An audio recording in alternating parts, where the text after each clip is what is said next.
Pahina 151. Hahaha. Pinulupot ni Chandler Bing ang kanyang mga kamay sa mga balikat ni Finn Jackson at ngumiti, pakiramdam ko ay kilala na kita sa buong buhay ko. Tara, pinapainom kita ngayong gabi.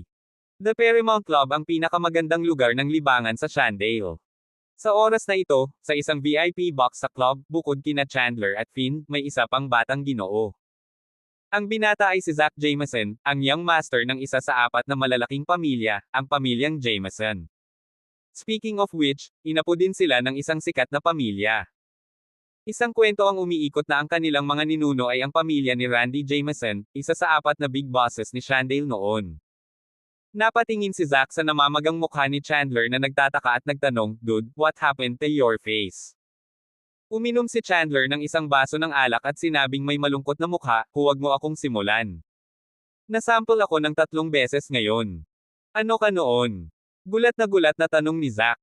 Sa Shandale, sino ang maglalakas loob na guluhin ng young master of the boys?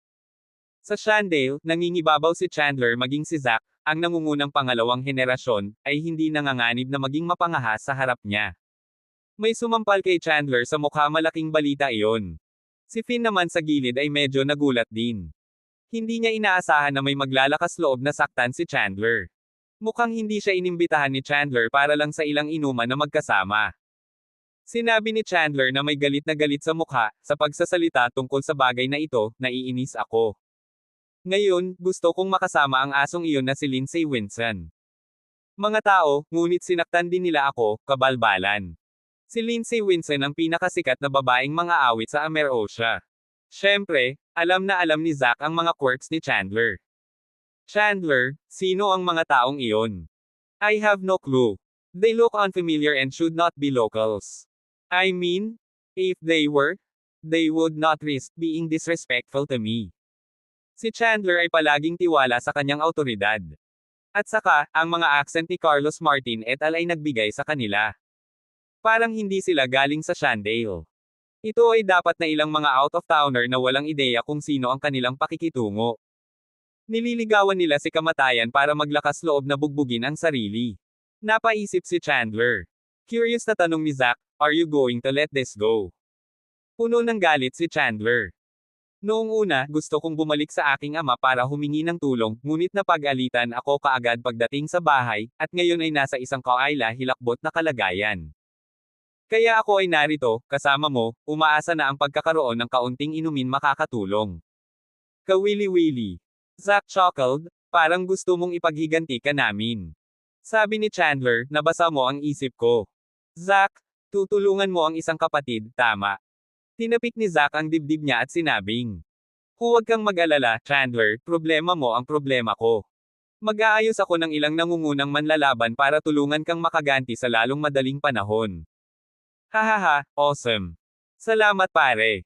Cheers to you. Tumawa ng malakas si Chandler at saka nakipag-inuman kay Zach.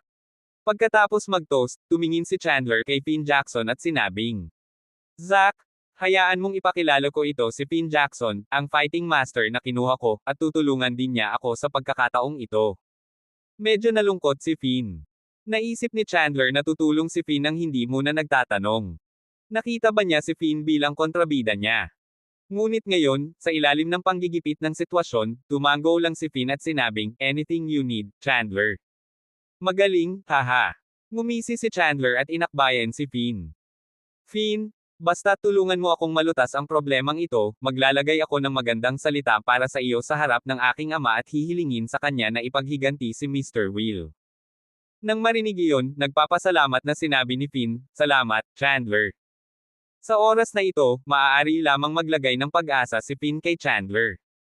Iniligtas ni Mr. Will ang buhay ni Finn noon. Gusto niyang suklian ang pabor.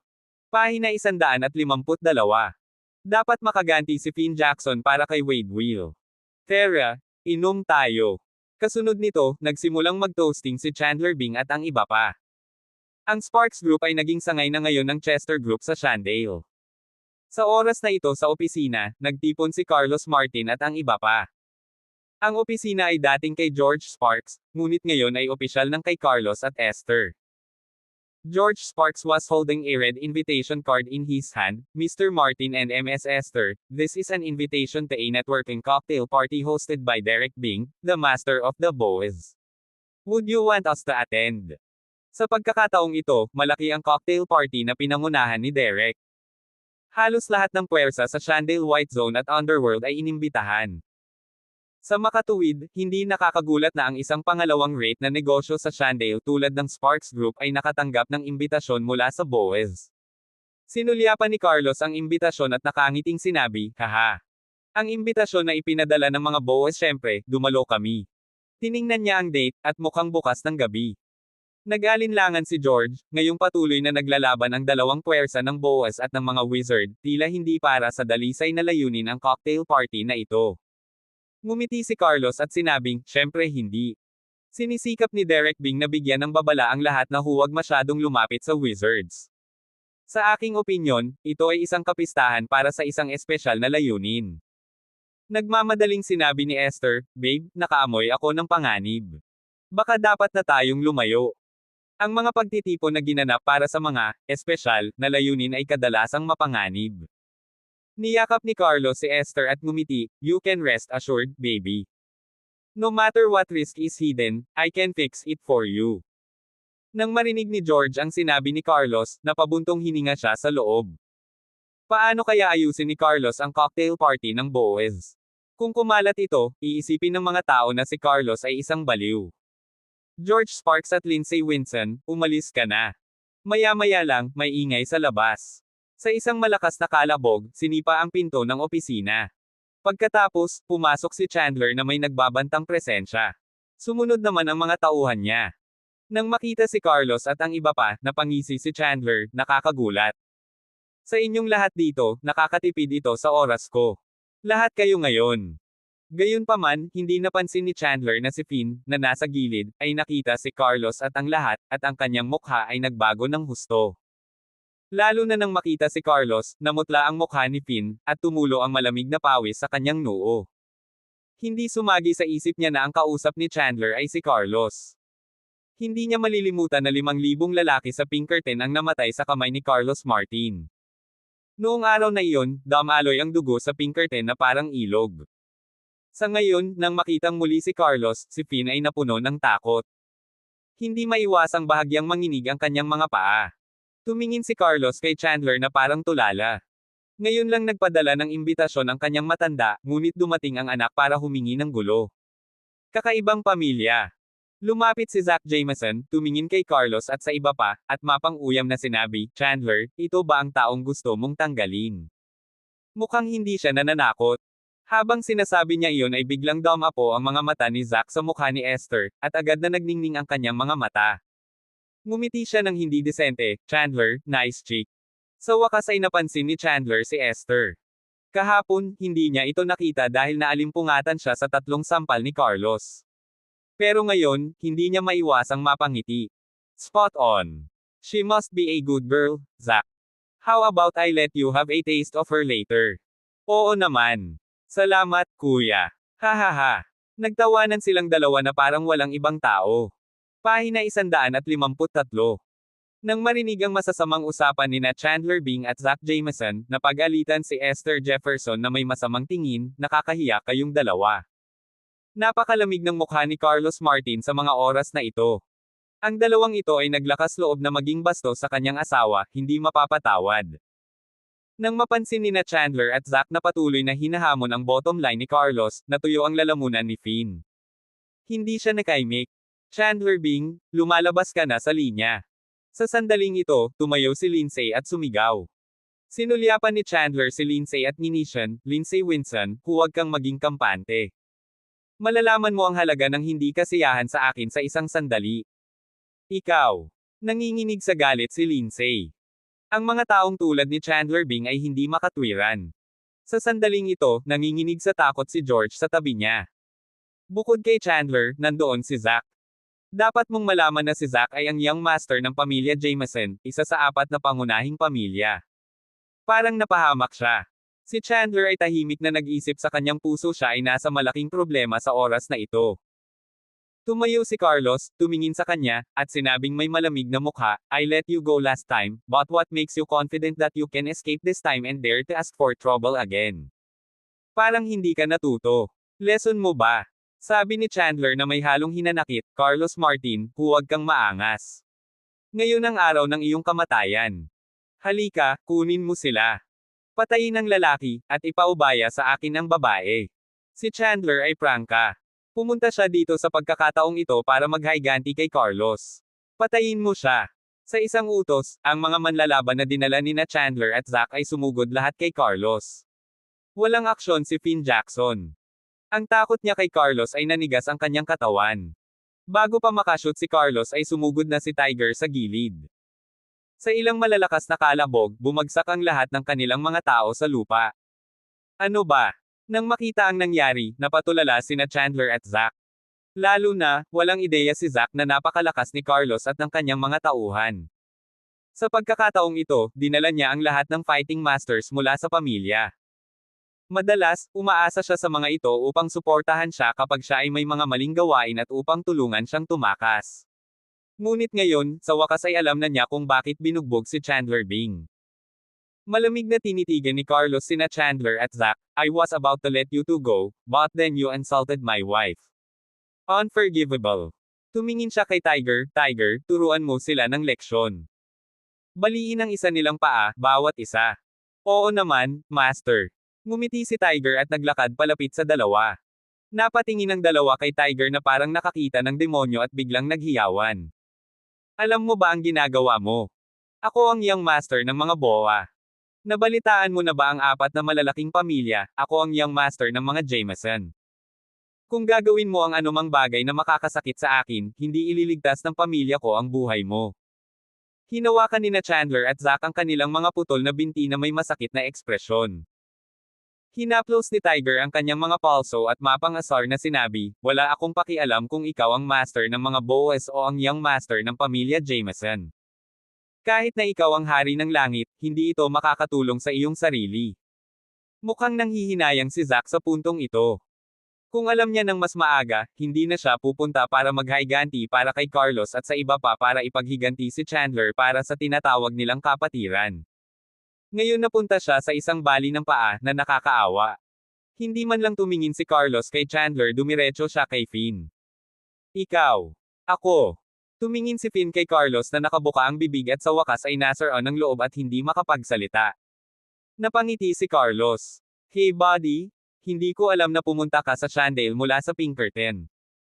Nang marinig ni Finn ang sinabi ni Carlos, tumulo ang pawis sa kanyang noo. Nanginginig ang buong katawan niya. Tinapik siya ni Carlos sa balikat at sinabing, Tara, dahan-dahan lang. Wala akong gagawin sa'yo. Dalhin mo na lang itong dalawang basura. Papalayain na kita ngayon. Pahina 154. Hindi makapaniwalang tumingin si Finn Jackson kay Carlos Martin. Hinayaan lang ba siya ni Carlos? Nagkamali ba siya ng pagkarinig? Nang makita ang ekspresyon ni Finn, napangiti si Carlos. Huwag ka masyadong magtaka. Wala ka kasi talagang kwenta sa akin eh. Nakaramdam ng matinding kahihiyan si Finn. Hindi pala si Carlos ang nagseryoso sa sarili niya. Gustong lumaban ni Finn.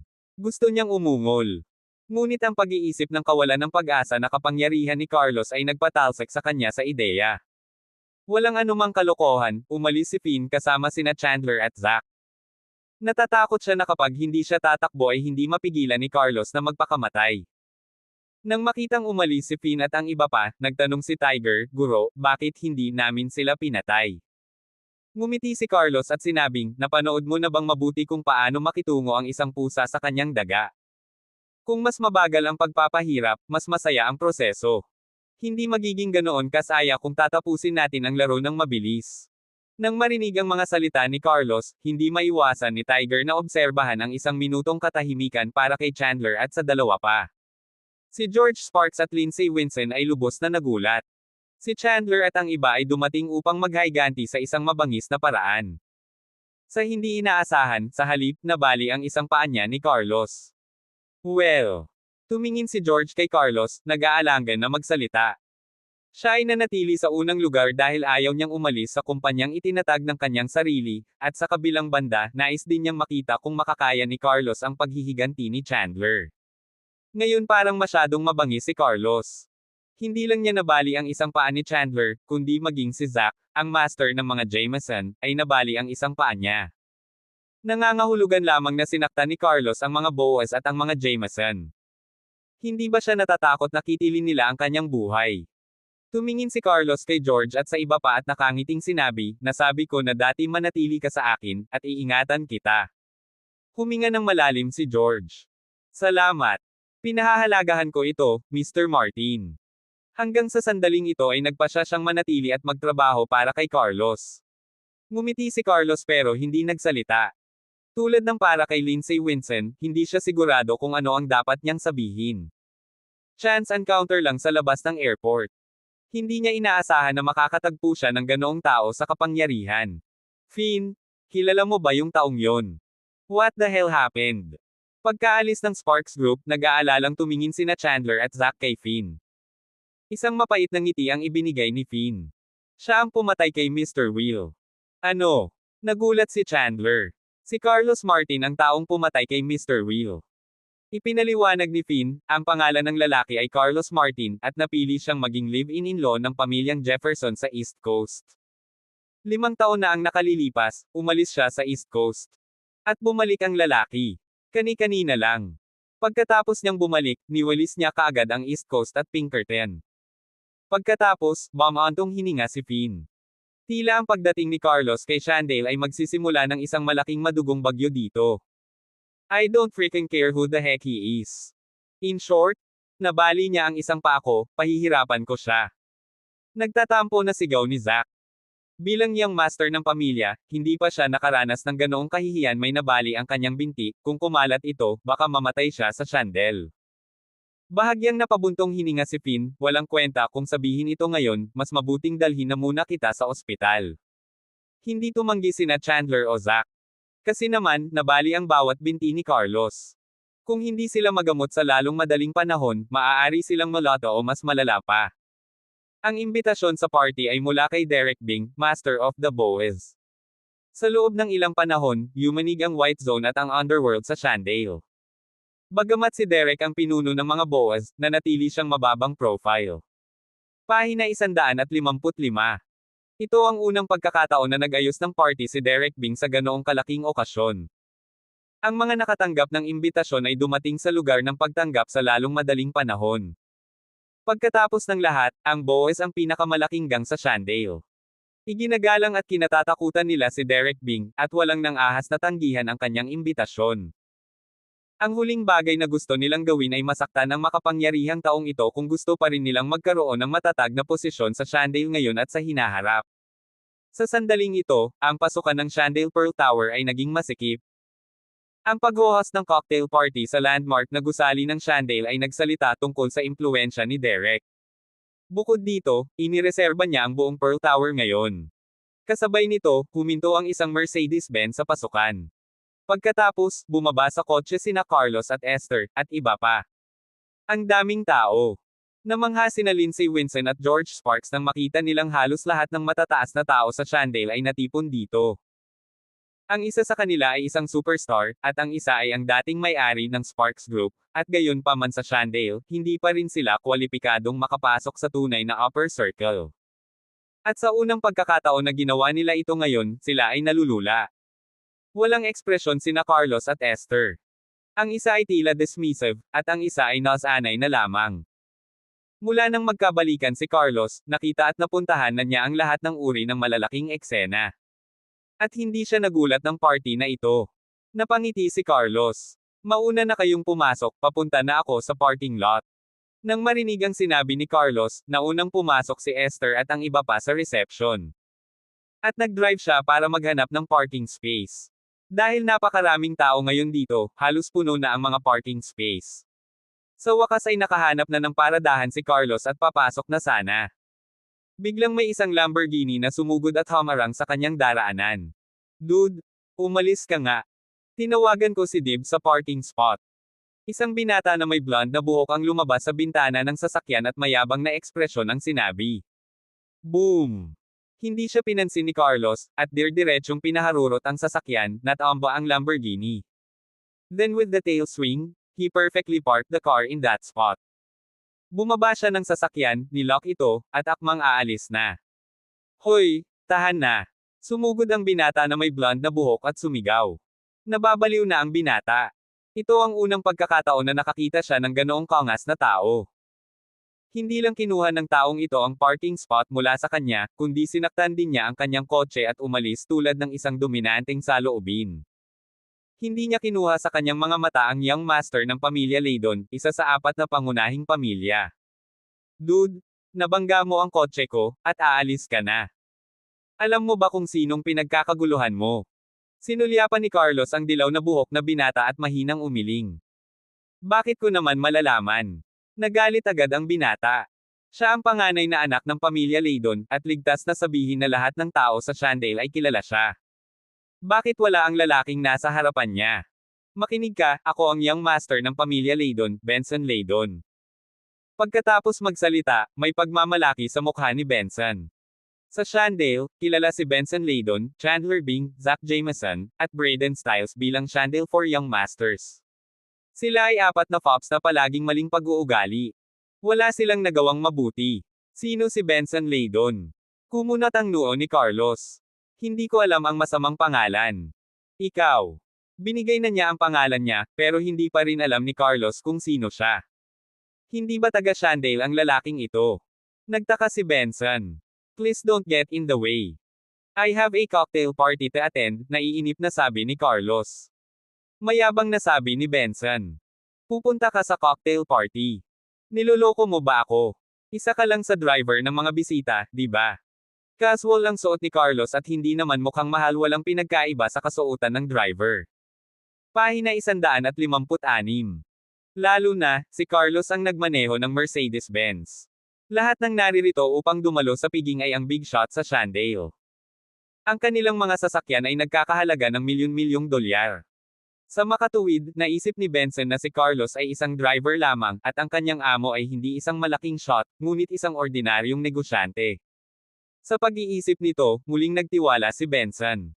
Paano siya masasakta ng isang ordinaryong negosyante? Ang kahihinatnan ay magiging seryoso. It's none of your business. Ayaw ni Carlos na mag-aksaya ng oras kay Benson. Kilalang kilala niya ang mga mayayamang lalaki. Ipinanganak sila na may mga katsarang pilak at laging mayabang na parang tanga. Hinawakan ni Benson ang balikat ni Carlos at ninisyan, lumuhod ka at humingi ng tawad sa akin, kung hindi, magdurusay ka ng husto. Naaliw si Carlos, gusto mo ba talagang lumuhod ako? Natatakot ka ba? Mayabang na tumawa si Benson, I'm from the Laydon family, one of the 4 families in Shandale. Hindi ka man lang maaaring manatili sa Shandale kung sasaktan mo ako, kaya... Sampal. Bago niya natapos ang sasabihin ay sinampal siya ni Carlos. Natigilan si Benson ng malakas na sampal. Tinakpan niya ang mukha niya at hindi makapaniwalang tumingin kay Carlos. Baliw ba ang lalaking ito? Nilinaw niya na siya ay mula sa pamilya Laydon. Paano siya sinampal ng lalaking iyon? Inis na sampal si Benson. Mamatay, ****. Umungol si Benson at sinuntok si Carlos. Nangako si Benson sa kanyang pamilya. Sinanay ng kanyang pamilya, siya ay isang caster.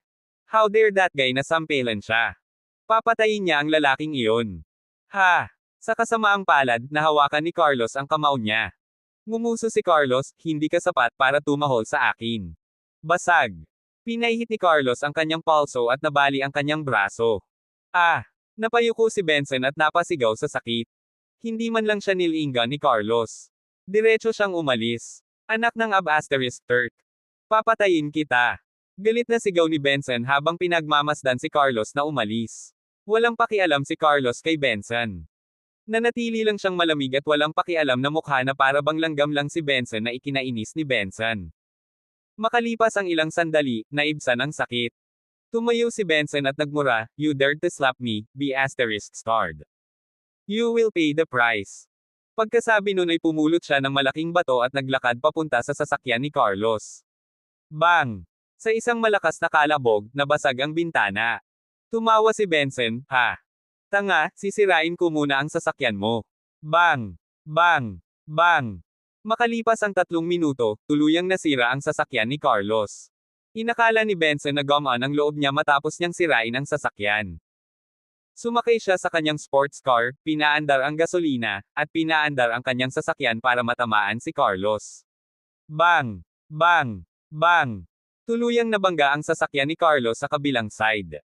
Pagkatapos, ipinarada ni Benson ang kanyang sports car sa parking space. Nasira din ang sasakyan niya. Bumaba si Benson sa kotse at ngumisi, "How dare you fight with me for the parking space? You'll know the consequence." Pahina 157. Ginamit ni Benson ang kanyang Lamborghini para matamaan ang Benz ni Carlos. Definitely, mayaman talaga siya. Ngunit ito ay wala sa kanya. Sobrang saya lang ang naramdaman niya. Naisip ni Benson na nailabas niya ang kanyang galit. Attend din ba yung lalaking yun sa banquet? Babayaran ko siya. Bilang mga kabataan ng pamilya Laydon, syempre, narito si Benson para dumalo sa piging. Ngumisi siya at pumunta sa hall. "Carlos, bakit ang tagal mo?" Naguguluhang tanong ni Esther nang makita si Carlos. Sagot ni Carlos, "Nakilala ko ang isang tulala at nagsayang ng oras." Hindi niya alam na nasira ni Benson ang sasakyan niya. Tumingin si Carlos sa paligid at nakitang may daan-daang tao sa bulwagan. Tinanong niya, kailan magsisimula ang piging? Tiningnan ni Esther ang oras at sinabing, marahil ay magsisimula na ito sa loob ng ilang minuto. Kumain muna tayo. Pagkasabi noon ay dinala ni Carlos si Esther sa dining area. Parehong natigilan sina George at Lindsay. Ang mga taong dumalo sa piging ay lahat ay marangal. Nandito sila para makipagrelasyon at magkaroon ng mga bagong kaibigan. Pero pumunta lang si Carlos dito para kumain. Hindi pa dumalo sina George at Lindsay sa mga ganong piging noon, kaya't labis silang kinabahan at hindi man lang naglakas loob na magsalita. Hindi sila kumakain tulad ni Carlos. Kumuha lang ng cake si Esther. Nang makita niya si Carlos na lumalamon, sinabi niyang may pag-aalala, dahan-dahan. "Huwag kang mabulunan." Naglagay si Carlos ng isang piraso ng cake sa kanyang bibig at sinabing, "Not bad. Tikman mo ito." Pagkatapos ay naglagay siya ng isa pang piraso sa bibig ni Esther. Pinagtawanan silang lahat ng mga tao sa paligid. Tanong ni Carlos, "Paano na?" Tumango si Esther, "Great." Nang mag-enjoy sa cake sina Carlos at Esther, pumasok si Benson. Tumingin siya sa paligid at nakita niya si Carlos. Nanlaki ang mga mata niya nang makita si Esther. Nakita niyang naghahain ng pagkain si Carlos kay Esther. Talagang driver ang lalaking iyon. Obviously, si Esther ang amo ni Carlos.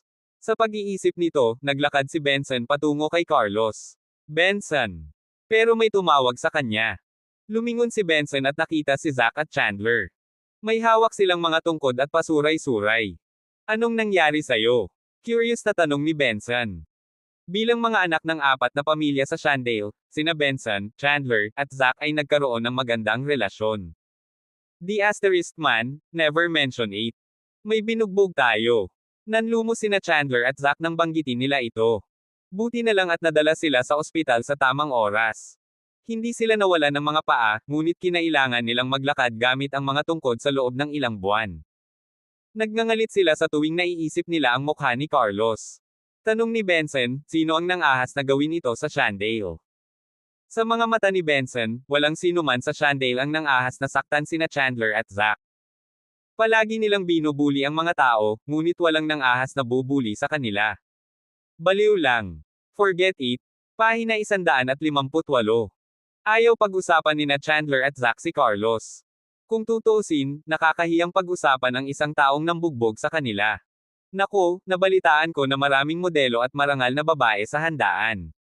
Gusto mo ba? Nagtawanan ng 3 lalaki pagdating sa kanilang karaniwang libangan. Palaging may magagandang babae sa gayong piging. Lalo na, gustong samantalahin ng ilang modelo at bituin ang pagkakataong makipag-ugnay sa mayayamang lalaki at magpakasal pa sa mayayamang pamilya. Gayunpaman, napakahirap, dahil niloko lang sila ng karamihan sa mga mayayaman. Bilang pinakamayamang lalaki sa Shandale, tiyak, marami na silang nakilalang ganoong mga babae. Interesado pa rin sila dito kahit nawalan sila ng mga binti. Sa totoo lang, mahal na mahal nila ang mga babae. Biglang ngumiti ng masama si Benson, "Guys, I found a stunning girl just now." Nasaan siya? Nagmamadaling tanong nina Chandler at Zach. "Diyan." Tinuro ni Benson si Esther at sinabing. Sinundan nina Chandler at Zack ang kanyang daliri at nakita si Esther. Nagbago ang mga mukha nila, lalo na nang makita nila si Carlos doon. Napakaliit ng mundo kaya nagkita ulit sila ng B***** na yon. Si Carlos ang kanilang nakamamatay na kaaway. 2 beses niyang pinahirapan si Chandler. Napasinghap si Chandler nang makitang muli si Carlos.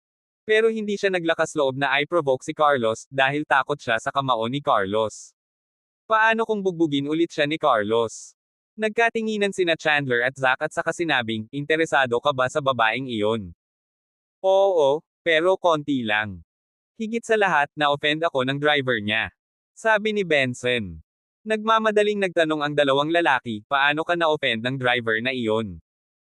Masungit na mukha ang sagot ni Benson, that B*** took my parking space and slapped me. Gusto lang niyang patayin ang B*** na iyon. Nagkatinginan ulit sina Chandler at Zack. Nakita nilang dalawa ang gulat sa mukha ng isa't isa. Walang takot pa rin si Carlos. Binugbog niya ang mga ito at ngayon ay sinampal si Benson. Kakalabanin ba niya ang lahat ng 4 na batang mayaman? Medyo natuwa sina Chandler at Zack sa nakakatakot na mukha ni Benson. Kung tutuusin, hindi lang sila ang nagdusa. Alam mo, nabali lang ang mga paa natin ng lalaking yon. Ano? Si Benson naman ang nagulat. Hindi niya inaasahan na binali pa ni Carlos ang mga binti ni Zack at Chandler. Iminungkahi ni Benson, we have a great opportunity tonight. Look, the host of the banquet is Chandler's father, the leader of the Boys. It means that this is Chandler's place. That guy is just here as a guest. We can deal with him madali. Paalala ni Chandler. Tuwang-tuwang sabi niya, oo. Bakit hindi ko naisip ito? This is my place. Since that guy comes here, he must pay the price. Maraming paghahanda ang ginawa ni Derek Bing para mapanatiling ligtas ang handaan. May mga gwardya sa lahat ng dako sa bulwagan. Lahat sila ay miyembro ng Boys. Kung inutusan sila ni Chandler na patayin si Carlos, tiyak na mamamatay si Carlos. Pahina 159. Chandler, patayin mo yang lalaking yan. Patayin mo muna siya, at pagkatapos ay masisiyahan tayo sa babaeng iyon. Oo, sa ganitong paraan lang natin may lalabas ang galit natin. Galit na sigaw ni Benson at Zack. Sige, papatayin ko siya. Ang kanilang mga salita ay nakakumbinsi kay Chandler. Tinitigan ni Chandler si Carlos na madilim ang mukha. Pagkatapos nilang gumawa ng deal, pinuntahan nila si Carlos. Ang sarap din nitong isang ito. Subukan mo ito. Sina Carlos at Esther ay kumakain. Anak ng Ab****, ikaw na mismo ang pumunta sa amin. Dito ka mamamatay ngayong gabi. Tapos may narinig silang boses na mayabang. Lumingon si Carlos at nakita ang 3 lalaki. Kumunat ang noo niya. Bakit ba lagi siyang binabagabag ng mga nakakainis na langaw na ito? Kumakain ako. Huwag mo akong pakialaman. Lumayas ka. Galit na sabi ni Carlos. Ang kanyang mga salita ay nagalit sa 3 lalaki. Ito ang kanilang lugar, ngunit si Carlos ay mayabang pa rin. Paano nila ito natitiis? Sumigaw si Chandler, B*****, kilala mo ba kung sino ang master ng lugar na ito? Sabi na lang ni Carlos, umalis ka, baka sasampalin kita. Ang kanyang mga salita ay natakot kay Chandler. Alam ni Chandler na napakabaliw ng lalaking ito. Wala siyang pakialam kung sino ang kaharap niya. Tinalo lang niya lahat ng mga kalaban niya. Pero ngayon, pinagmamasdan siya ng mga kasamahan ni Chandler.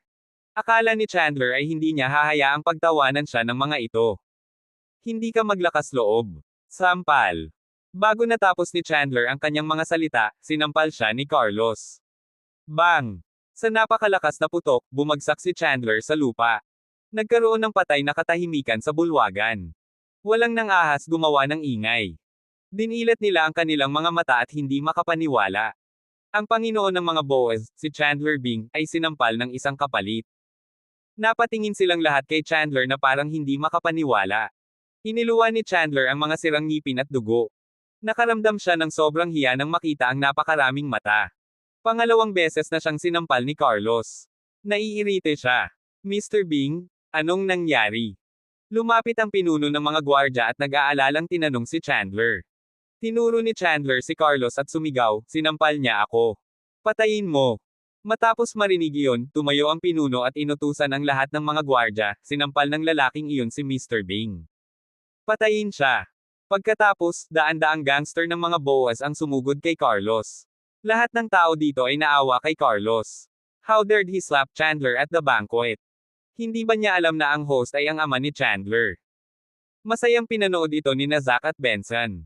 Akala nila dito mamamatay si Carlos. Tinulungan ng pinuno ng mga gwardya si Chandler na makatayo. Tinitigan ni Chandler si Carlos at umungol, "Mamamatay ka dito, *show." Ilang beses na siyang pinahiya ni Carlos. Hindi na ito nakayanan ni Chandler. Kahit na sinampal siya ni Carlos sa harap ng napakaraming tao. Pagtatawanan siya ng mga tao kung hindi siya makapaghiganti. Pahina 106 na po. Wala man lang pakialam si Carlos sa mga gangster na iyon. Inubos niya ang isang piraso ng cake at sinabi kay Esther, "Honey, hintayin mo ako. Kailangan ko munang ayusin ang basura." Tumango si Esther. Alam niya kung gaano kalakas si Carlos, kaya hindi siya nag-alala. Whoosh! Ito ay tunog ng hangin. Biglang nawala si Carlos. Bang! Bang! Bang! Ang mga gangster ng mga boas ay sunod-sunod na natamba. Wala pang isang minuto, humigit kumulang 100 gangster ang nakahiga sa sahig. Siya! Nagulat lahat ng tao dito. Akala nila maghihirap si Carlos. Walang sino man ang umasa na siya ay napakalakas. Kahit na ang 100 gangster ay walang kapantay sa kanya. Tinitigan ni Carlos si Chandler gamit ang malamig na mga mata. Sa tingin ko kailangan mo ng mas mabigat na parusa, o hindi ka matututo dito. Pagkasabi niyon, hakbang-hakbang siyang naglakad papunta kay Chandler. Huwag! Huwag kang lalapit sa akin. Napasigaw si Chandler sa takot nang umakbay si Carlos sa kanya. Hindi mo maaaring saktan si Mr. Bing. Mamatay ka. Ang pinuno ng mga gwardya ay nagngangalit ang kanyang mga ngipin at sumugod kay Carlos. Bang! Napatalon siya sa suntok ni Carlos. Nawalan ng pag-asa si Chandler. Alam niyang mestizo ang pinuno ng mga gwardya. Pero hindi man lang niya napigilan ang isang suntok ni Carlos. Papatayin daw siya. Banta ni Chandler kay Carlos, "Huwag mo akong papatayin. Ako ang Panginoon ng mga boes. Kung maglakas loob kang saktan ako, hinding-hindi ka pakakawala ng tatay ko." Napailing si Carlos nang marinig iyon. Nang ang mga kabataang ito ay humarap sa mga mas walang awa, ang tanging paraan nila ay humingi ng tulong sa kanilang mga ama. Sa tingin mo ba matatakot ako sa mga boa? Pagkasabi noon ay itinaas ni Carlos ang paa at akmang tatapakan ang *6 ni Chandler. Hindi. Napasigaw si Chandler sa takot. Kung talagang ginawa iyon ni Carlos, hindi na siya tunay na lalaki. Narito si Mr. Bing. Sa sandaling ito, narinig nila ang isang malalim na boses. Pagkatapos, hindi mabilang na mga gangster ng boas ang sumugod. Isang nasa katanghaliang gulang na lalaki na naka-green robe ang bumungad. "Tay, iligtas mo ako." Nagmamadaling humingi ng tulong si Chandler sa kanyang ama. "Tumigil ka." Nakita ni Derek ang paa ni Carlos sa itaas ng pandiyan ni Chandler. Sigaw niya kay Carlos sa malamig na boses. "Ha!" Ngumisi si Carlos. Walang pag-aalinlangan, natapakan niya ang pandiyan ni Chandler. Bang! Basag! Narinig pa ng mga taong malapit sa kanila ang boses. Nagulat silang lahat. Nabaog talaga ni Carlos si Chandler. At ginawa niya ito sa harap ni Derek Bing, ang master ng mga boes. Nabaliw ba siya? Ah! Sigaw ni Chandler. Tinakpan niya ang kanyang pandiya at napasigaw sa sakit.